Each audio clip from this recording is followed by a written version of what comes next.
Frogman Friday. Yeah, boy. Welcome to Frogman Friday. I'm Ryan Birdman Parrott. Today, our badass guest is Ryan Williams. He served 10 years as a Navy SEAL, exiting service as a petty officer first class. He founded Industry Threadworks in 2014 in San Diego, California. You can follow Ryan on social media, handles to follow the show. To learn more about Industry Threadworks, go check out industrythreadworks.com. Brother, welcome to the show. Thanks for having me, man. Right on. Oh, yeah, man. So I love some connective tissue. Ryan and I didn't serve together in a team or a platoon. However, we met each other and hung out quite a bit. And there's nothing worse than going into any establishment with the most handsome Navy SEAL this country has ever seen. It's very embarrassing. Oh, yeah. Oh, yeah. It was so, I mean, it's like 6'2", he's good looking dude. And then there's me. I can't get a tan to save my life. I'm hairy and I'm little. And it's like, yeah, all right. You can dance, brother. You can dance. I had to find something. Oh my gosh. So, been friends for a long time, and I've just been watching you since you got out of the service and how you've just been crushing it.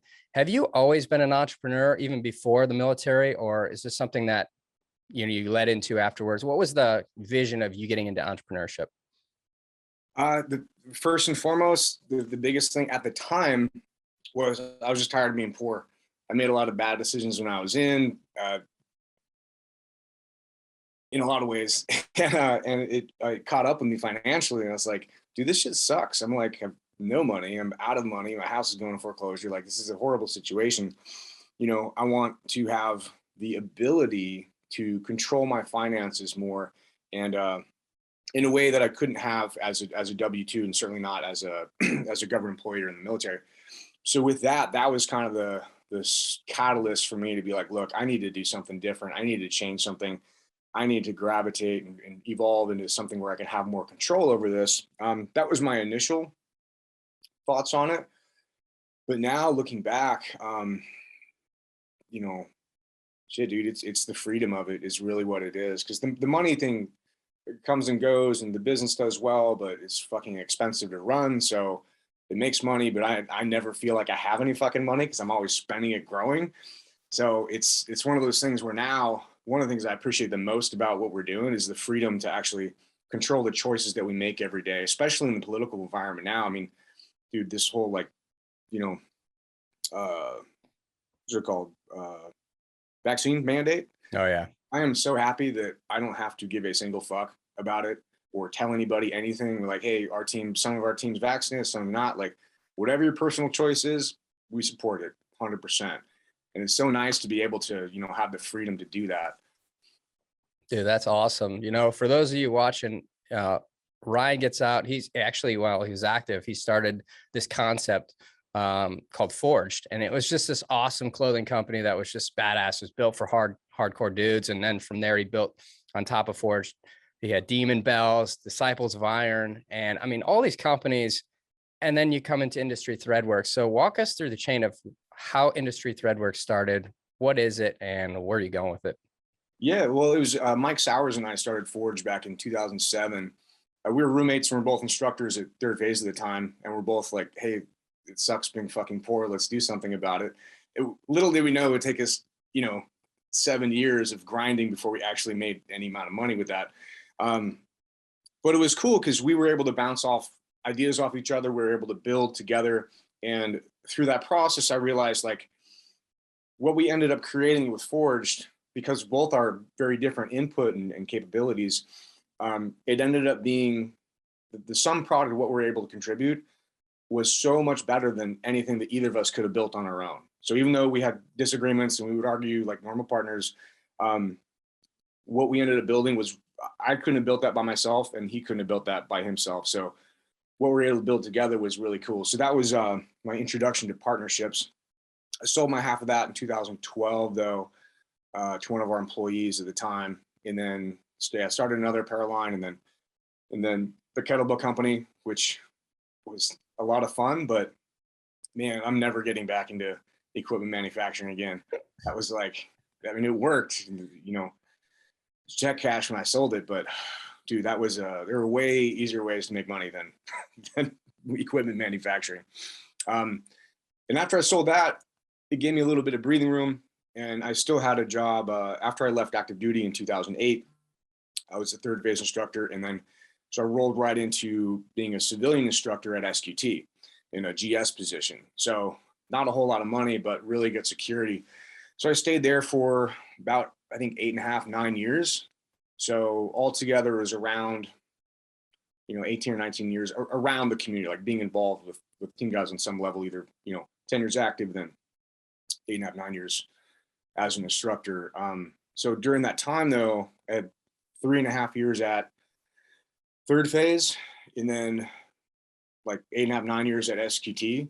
So I ended up, every single guy that went through training from class 252, I think was the first class, until I think 317 or 318, like every single person, I was one of their instructors in some capacity or another.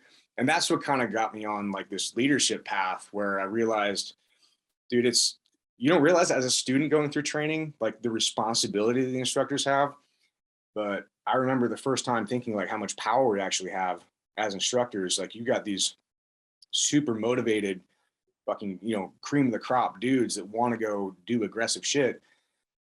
And they will literally jump off a cliff if you tell them to do it. They will do shit that will kill them if you tell them to do it. And that's a huge responsibility. So I was like, holy shit, I need to, maybe take myself more seriously. I think I was 26 or 27 when I started instructing. So I was still, relatively young. And dude, that was a big eye opener for me. So I was like, wow, I'm the person they're listening to now. I'm the person that's, in charge. So that kind of woke me up to, what's possible as far as responsibilities. And then also, the weight that comes with that, because it is, literally like life or death sometimes, even in training. Well, I think I think you have the world record on the longest instructor tour in history of naval special warfare. Yeah, the dubious honor of the longest consecutive instructor tour in naval special warfare history. Yep.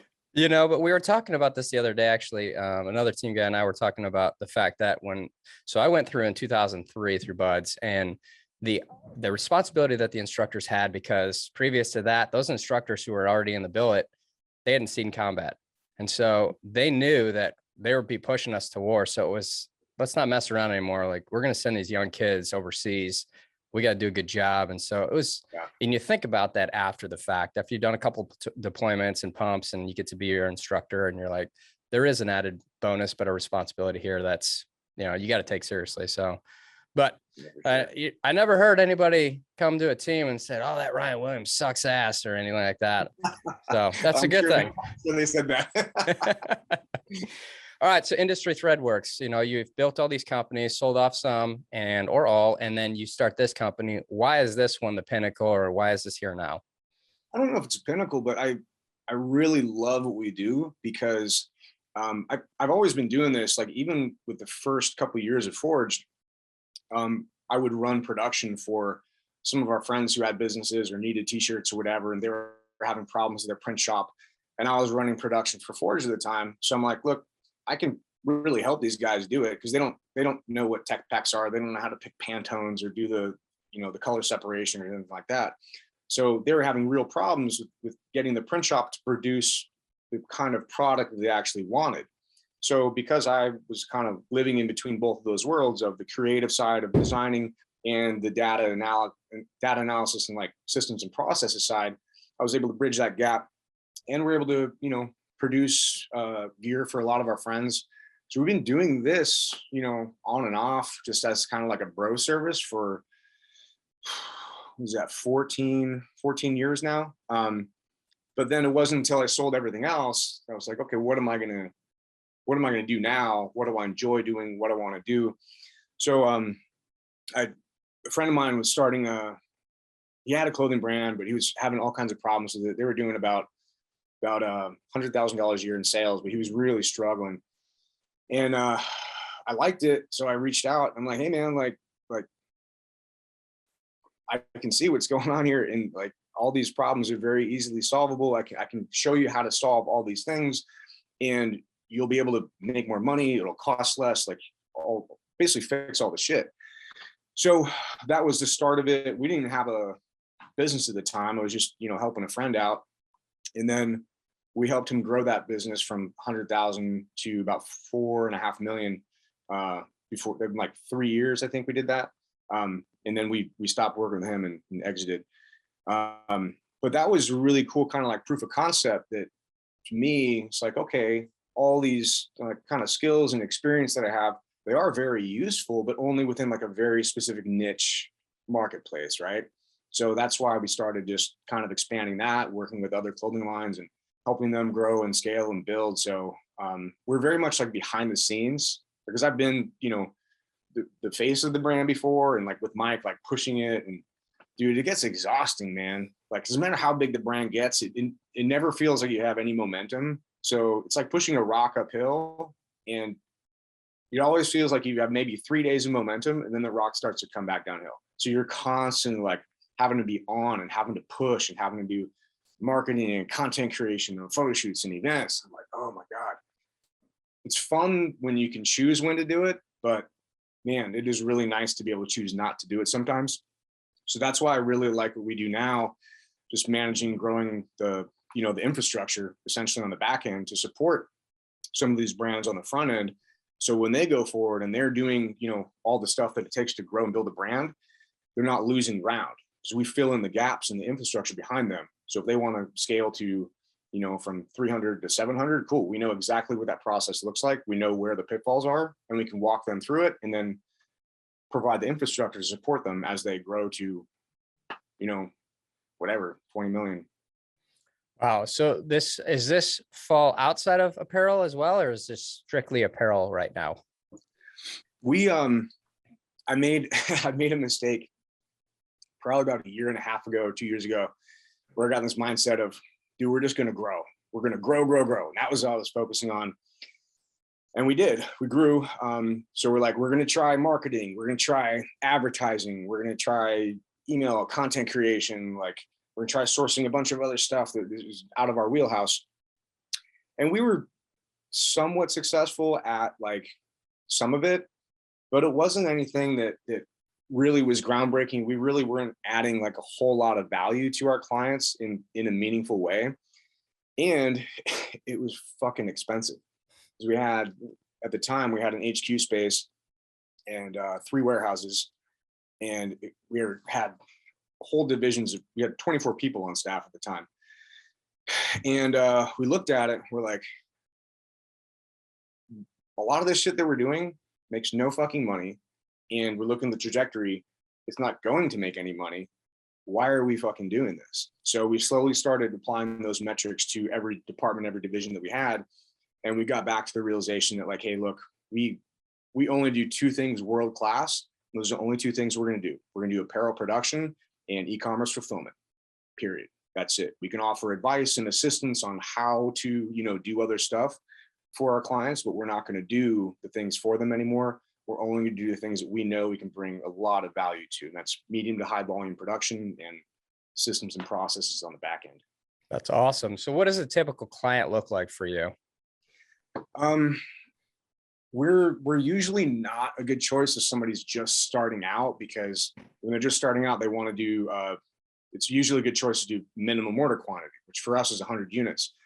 But if you're just starting out, it's always a gamble whether you're going to sell 100 units or not. So we're probably not a good choice for if they're just starting out, although we do have a shit ton of great videos on YouTube that kind of go through all the dynamics of, a lot of information on it. The best spot for us is we're probably a great partner for a brand that's doing about a $300,000 to $700,000 a year and is struggling with scaling. Like if they've already got sales and they're selling at volume, they just are running into these sticking points. That's where we can come in. And like, for instance, like they got to sign they're growing out of their garage. They're about $500,000 is where you grow out of your garage. And you're like, okay, now I got to go sign a commercial lease. Now to sign a commercial lease before, it's not like a regular lease. It's like a whole big fucking thing. You got insurance, you got people, you got 3 to 5 years. You can't get out of it. You can't just like, walk away and get your ass suit off. So, and then also they're starting to scale people at that point where you've got people who are doing fulfillment, people who are doing, your design, your content creation, all this stuff. So for us, a brand owner who is in that predicament or that situation where they're about $500,000 to $1 million a year and they want to grow, but they don't know how to do it, and they love doing some parts of it and they hate doing other parts of it, we can basically take all the parts that they don't like doing off their plate, handle it at a world-class level, and allow them to get back to focusing on the fun, creative parts of the business that they really enjoy doing. And the times that we've done that, it's been really useful for clients, and they're able to like scale and grow really well. That's awesome. So what's your favorite thing about what you do, and what is your least favorite thing about what you do? I would say clients to both of them. Best thing, I guess that's any business, but dude, it is so fulfilling when we see some of these clients that have like a great idea. And well, for instance, just a story about one of our first clients, really good friend of mine, and he was really struggling though. He was a Marine, fought in Fallujah. He was had some pretty severe PTSD, and he had his new wife, and he got out, he had his new wife, and he was going through a very dark time, but he was super creative in kind of a dark way. But he was living in his mom's basement, and like literally, and was contemplating whether he's gonna kill himself or not. And now that same person, fast forward 6 years later, he got the company up to around $20 million in revenue and exited it. And now he's living in another country, riding bikes, smoking cigarettes. He is fucking loving life. So for us to be able to play a small part in allowing somebody to basically build their dreams from fucking scratch, like build up from absolutely nothing, and give him that sense of security and accomplishment and confidence. Like, I mean, he built it. He did what he did. It's very rare and very difficult to do what he did. But us being able to play a small part in helping with that is super, like, dude, it just makes me feel so fulfilled to be able to like help people build their dreams like that. That's my favorite piece.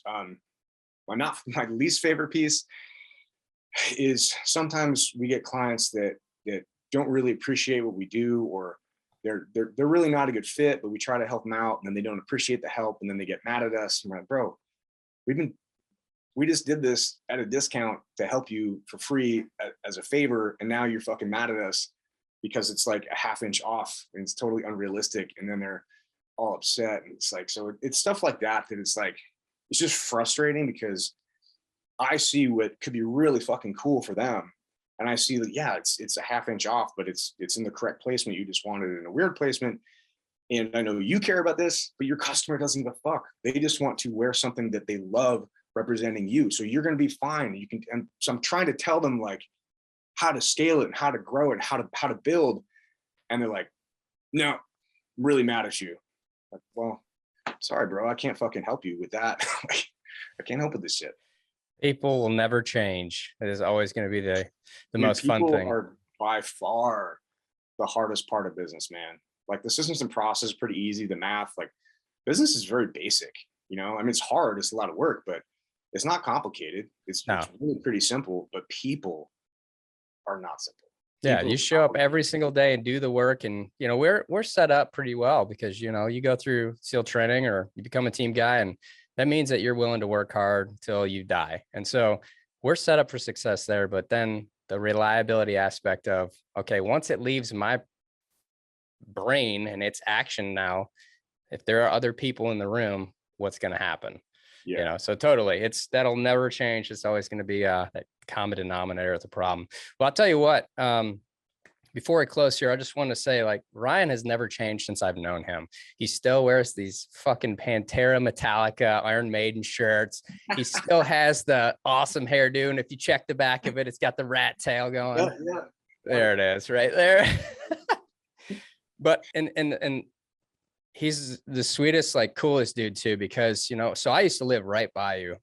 And I remember one specific night, like I had gotten this idea, like, oh, I'm a single team guy, I need a fucking dog. And that's the most brilliant idea, because living by yourself and then having a dog and then being in the operator world, you don't do that. So I got one, and I had bought this cage, and I went to go get it. That's PetSmart down the street. And I'm like, shit, it won't fit in my Jeep. And I'm like, God, I don't know. I'm going to call Ryan real quick and see if he can bring a big ass Forge truck over. And sure enough, you answered the call and you came right over, helped me scoop it up. So trucks and bros are for, man. dude, and I love you for it. I always will. So we'll close on this. Tell us a quick story about a brother you served with that either gave their life for this country or somebody who did something that changed your life. The one that comes to mind first is not a battlefield loss, but it was my roommate at the time. This guy, John Williams. And we used to party together. There was pictures of us with like, just wigs on, same stuff that you and I used to do, Yeah. And really good friends, knew his family, went out to see his family in Florida. And when my last platoon was Bravo and Alpha, he was in our sister platoon out in Thailand. And that was when a huge drug scandal broke out. A lot of people got in a huge amount of trouble, went all the way up to like SecDef level, massive drug sweep across the entire like spec war community. It was a big fucking deal. And a lot of guys got caught up in that. A lot of guys got busted for stuff. And unfortunately, he was one of them. And the command was real bad about how they handled that, especially at that time. And he ended up shooting himself a couple months later, because they pulled his bird and like made a very big public spectacle about you're a piece of shit and all that. And he wasn't. He was a great guy. He was one of the best operators we had at the team. He just got caught for doing dumb shit. If any of us got caught for doing all the dumb shit we did, oh my God, they'd have no more fucking team guys left. None. For damn sure. But yeah, it was one of those things where, I remember speaking at his funeral and just thinking, because he was 30 years old when he died. I think I was like 26 or something like that. I was a little bit younger. And I was like, man, this guy's like lived more than 30 years than most people do their entire lives, at 60 or 80.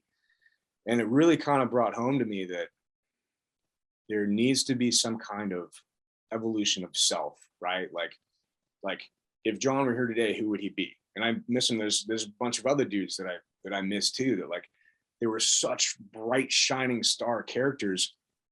I would have loved to fucking see what they would have done, 5 years, 10 years later. Like Kyle Paulson. Remember Kyle? Oh yeah. Yeah, dude, that guy was incredible. And then, Russian roulette, lost that. And we had to go and look at the blood splatters on the wall with the forensic team and meet with the family. And this is like a guy who is, like larger than life. And to this day, his funeral was one of the best fucking team guy funerals I've ever seen. Had like 60 shooting blanks on the beach, a little Viking boat out and lit it on fire, and everybody's pounding tridents to their chest and drinking shots of Jack with his ashes in it. Like that was when I go out, that would be fucking epic, It was one of those. It was one of those types of things. But yeah, it really got me thinking that like, dude, there's got to be some kind of evolution onto the next thing, because I do think a lot of team guys or anybody who's a high performer in one aspect, you can either go one of two ways. You can either continue performing at a high level in a lot of other things, but I think far too many people end up just talking about what they peak, and then they're like, I did this one hard thing in my life and now I'm good. I'm never going to do anything else hard or anything else like high level again.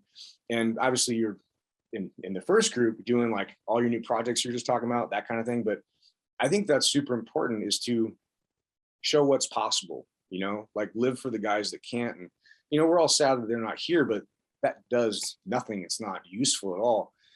But if you can use that as fuel and motivation to go and build and broadcast a message of, hope and resilience, then I think that's a very powerful thing. Oh man. I mean, you hit it on the head. The thing that I've realized, and I've been out since 2010, is that I wasn't ever special, but I was part of something special. And when I walked away from that, I wanted to be part of something special again. But the only way to do that is to work hard. You've got to prove yourself and you got to earn it. And so doing these projects we do now, it's purely just like, all right, let's see if it'll happen. Let's see if we'll pull it off. Let's try not to die. Let's do it all for the right reasons. And then we support causes, and that gives us that give back to the current war fighters, you know. So dude, I appreciate you being on. I know that you are so fucking busy, and you know, this is the only way that I figured I could get you on the phone today to catch you up. So I'm kidding. Bro, I'm always here for you, man. You're one of my favorite people, and thank you for the opportunity to come and talk, man. Oh my gosh, dude, this is one of my heroes because I had a birthday party and everybody was there at this birthday party. And after we went to the bar, we went to this hotel room, and I don't know who rented the hotel room for us because it was like 30 seals in that place, no girls, and one bedroom. Typical team guy party. Totally. Yeah. I passed out in the bathroom, so I don't even remember what happened, but I got word the next day that apparently some guys tried to make their way into our party and you weren't having it. So you got right up in the door, and I don't think they made it past the door. So that's all I remember. But awesome. I don't remember that either, but that sounds about right. Yeah. Team guy party, no chicks, fighting, passed out in bathroom. Yeah, that checks all the boxes, man. That's definitely a team guy party. It happened. Well, I love you, brother. We're going to push you out. IndustryThreadworks.com. Go check it out. We're going to put up all the information on Ryan and all his awesomeness that he's doing today right after the show. Follow him, support him. And if you're the company that he talked about, the area that suits his capabilities, check him out. If you're not, still reach out because you never know where you're going to be, and he might be able to help guide you to get to that place where you become a client of his. So appreciate you, brother. I'll help where I can, man. Yeah, man. Thanks, Ryan. You bet. Love you, bro.